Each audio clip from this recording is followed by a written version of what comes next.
Hi, my name's AudreyGale and I do art. Thanks for tuning into my channel. Today I'm going to be talking about why I am done with Etsy. This is a decision that I've been mulling over the last few months, and I finally decided a couple months ago to just bite the bullet and get rid of my Etsy, so to speak. It's on vacation just as a backup, just in case I want to open it later.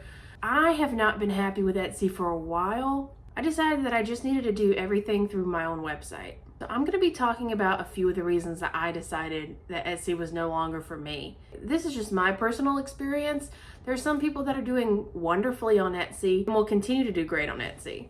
But based on my experience, it's just no longer the platform for me. The number one reason I'm getting rid of my Etsy is because Etsy is dead. I started my Etsy account, I want to say in 2015, and foot traffic was a big perk of the website. People were already going on there for handmade items, so I was just adding myself to that game, and it was working for me. There was people that were ordering from me, not a ridiculous amount, but I was getting orders from Etsy from foot traffic alone. It was a positive thing for my business and for my sales.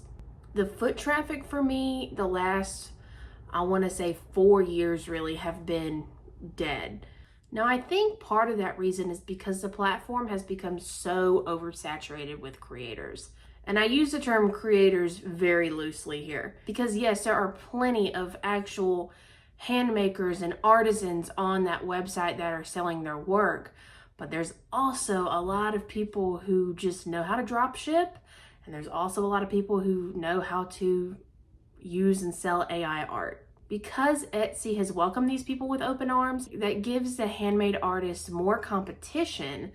And usually these people can provide this product at a much lower cost. They can, do a really quick turnaround time and get it to the customer very quickly. Whereas if I'm having to custom make something with my own two hands, and I'm the only employee, I'm the artist, I'm the only one that can do it, then no, I'm not going to be able to turn things around super quickly, and I'm not going to be able to charge you nothing for it. So I found that I was doing well on this site when I was really undervaluing my work. I would spend 20 or 30 hours on a pet portrait, and there was a point where I was just selling them for $40. When I was doing well, I was selling them for about $80. Once I hit the 100, 150 mark, suddenly people didn't want to pay for it anymore. And that's because if you look up pet portraits on Etsy, most of these are going to be very, very affordable. And that's either because people are doing AI or people are just incredibly undervaluing the work that they're putting into their art. And when you're an artist that lowers the price lower than what it should be, then that undervalues all other art that's similar to that category. So in order to get any sales, I really just had to make a low hourly wage on these pet portraits. And it made it to the point where I wasn't enjoying it anymore. And I was just kind of becoming this machine. I was cranking out these portraits all the time for very little payoff. That brings me to my next point. I've talked about this in a video before, but Etsy is just not the same website that it was really in the late 2010s, mid 2010s. With the introduction and welcoming of drop shippers and AI art, there was a real shift in Etsy a few years back where they wanted us to be a competitor to something like Amazon. But because we technically are in competition with them for sales, then Etsy decided that we needed to implement strategies that would be competitive, such as free shipping, such as early turnaround times, such as quick shipping times. So for a while there, and they might still do this, they were telling you, if you offer free shipping, we're going to bump you up to the top of your category. You're going to be seen by more people, which means you'll get more sales. But again, when you're making these products by hand, that's just not how it works. We're not robots and we're not a factory. And that, for a lot of people is part of the appeal of Etsy and handmade items. So things like free shipping, quick turnaround times, that's not really a realistic expectation to set. But yet that was becoming the expectation. Another reason that I'm leaving Etsy is because the fees have, I wouldn't say got out of control, but they've really increased. Back in 2017, 2019, the fees were very manageable. I didn't mind at all paying the fee to sell my artwork because they were giving me a platform to sell my art and to reach a lot of people. And it was not unreasonable at all for that service. Because the fees have increased, it makes it so that lower priced items are not worth selling. So for example, I sell stickers and a lot of people sell stickers.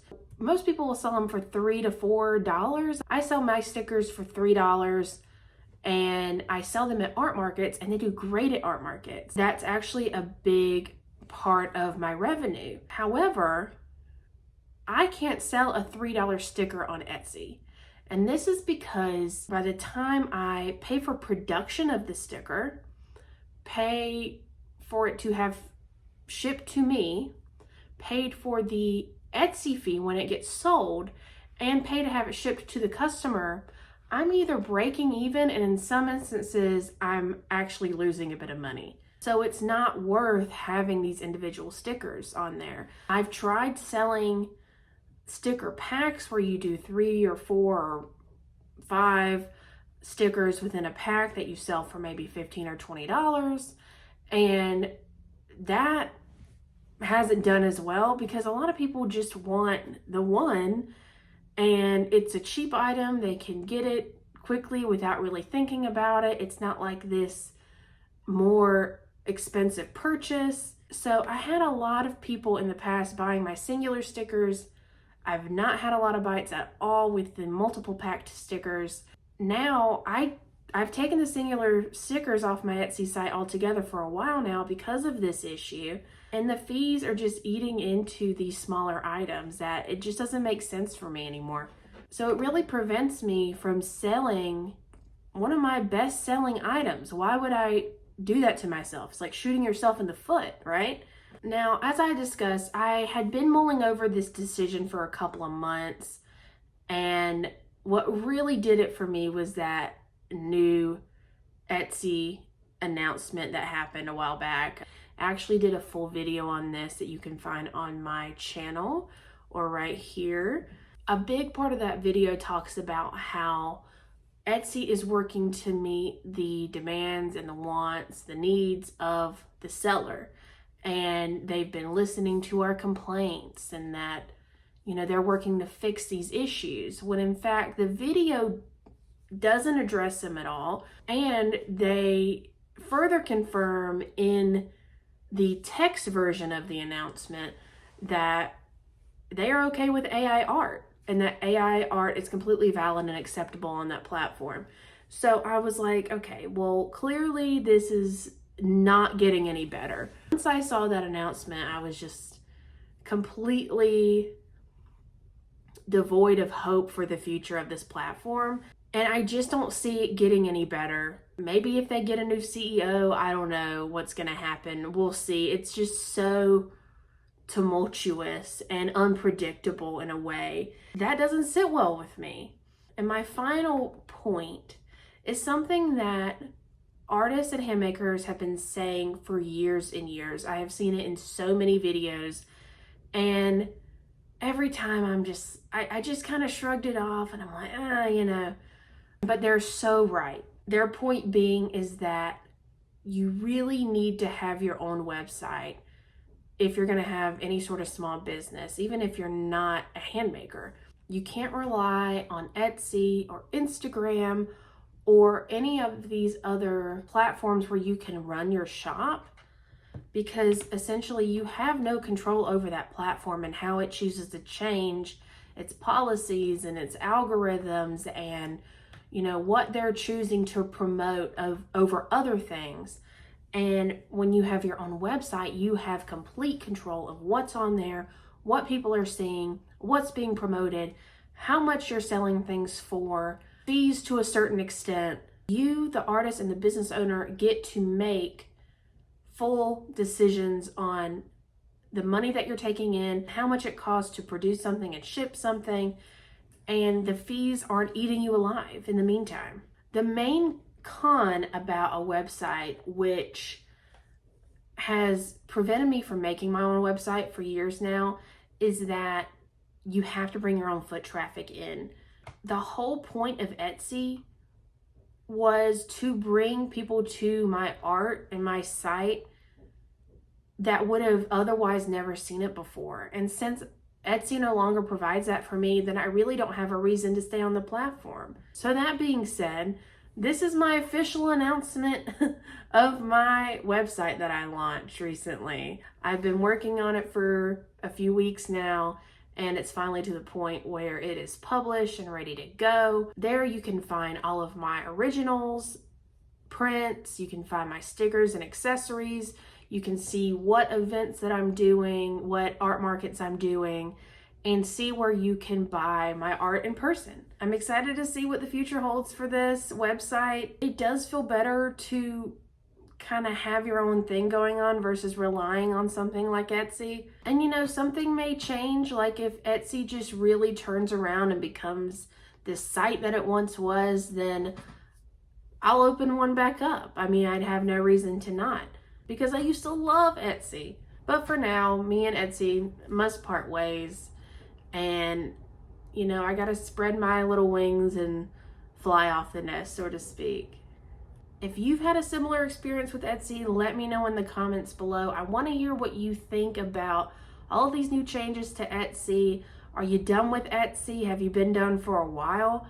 Are you considering leaving the platform and doing your own thing? Once again, thanks for watching my video. I post videos every week about art business.